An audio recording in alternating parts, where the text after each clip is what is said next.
Hello everyone, we're starting in John chapter 14 verse 15.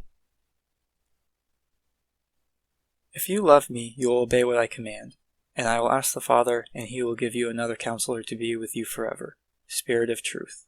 The world cannot accept him because it neither sees him nor knows him, but you know him, for he lives with you and will be in you.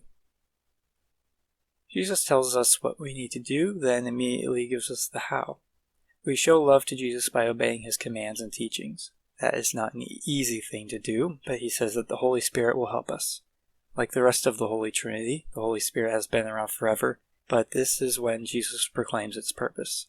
How the Holy Spirit works is a bit mysterious, but we need the Holy Spirit. I will not leave you as orphans. I will come to you. Before long, the world will not see me anymore, but you will see me. Because I live, you also will live. On that day you will realize that I am in my Father, and you are in me, and I am in you. Whoever has my commands and obeys them, he is the one who loves me. He who loves me will be loved by my Father, and I too will love him and show myself to him. Then Judas, not Judas Iscariot, said, But Lord, why do you intend to show yourself to us and not to the world? Jesus replied, If anyone loves me, he will obey my teaching. My Father will love him, and we will come to him and make our home with him. He who does not love me will not obey my teaching. These words you hear are not my own. They belong to the Father who sent me. Did some research. This Judas was also named Thaddeus. Thaddeus asks a good question, and it essentially has two answers. After the resurrection, Jesus physically only showed himself to those disciples. But there's a much more broad answer.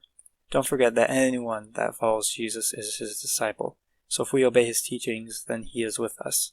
That's why it's called the living word, because Jesus' words are alive. And the relationship with the Holy Trinity is a relationship with us as well, as he explains further.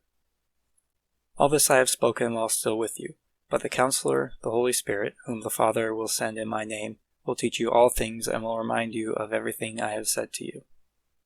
The web you could make of the connections of the Holy Trinity and us would be fun. We are connected to the Holy Spirit is connected to the Father is connected to the Son is connected to us, etc., etc., etc. The lesson is we are not separate from God in any form. We are never alone. This is amazing news for us, but it was good news for the disciples as well, as Jesus was going to literally die. The disciples would never be alone. Peace I leave with you, my peace I give you. I do not give to you as the world gives. Do not let your hearts be troubled, and do not be afraid. This made me think about how we think some earthly things can give us peace, but in reality they don't. For me, it's probably video games. Video games can be stressful sometimes, but I still play them hoping they will give me peace. But Jesus has a more guaranteed peace. It's not as appealing as other methods, but it works better. The next couple verses are just a repeat of what he's already said. As we've learned, some things need to be repeated. You heard me say, I am going away and I am coming back to you. If you love me, you would be glad that I am going to the Father, for the Father is greater than I. I have told you now before it happens, so that when it does happen, you will believe. The next verse may or may not be a new concept to you. Let's read it. I will not speak with you much longer, for the Prince of this world is coming.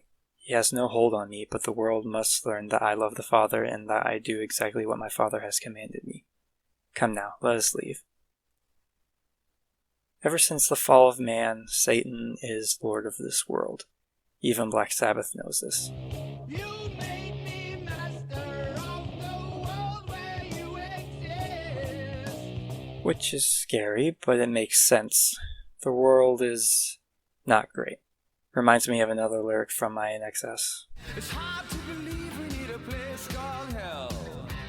Because it already feels like we're in hell. But Satan has no hold on Jesus, which essentially means that the cross isn't Satan's plan.